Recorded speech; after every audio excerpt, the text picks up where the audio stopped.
Hello guys, in this video I want to talk to you about Portuguese Empire. This is a really interesting empire and it's surprising in a lot of ways.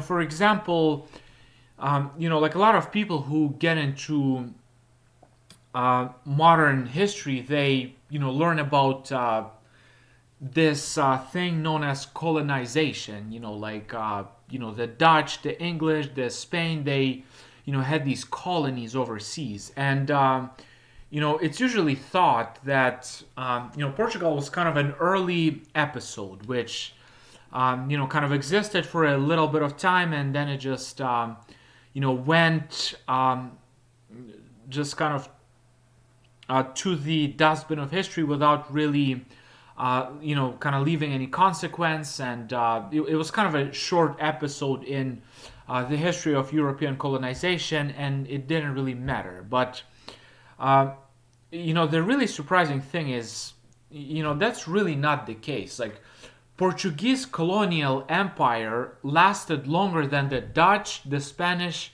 or the English colonial empires. So the Portuguese had colonies in Asia and Africa for 500 years.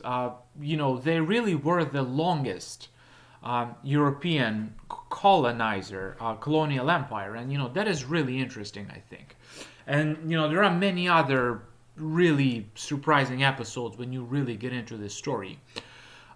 Well, the first question you gotta answer, when you're studying the Portuguese colonial empire is, well, why did they, have the need to expand? And there are several reasons, but, the main one is that, they could not really expand into Europe, because their neighbors were too powerful.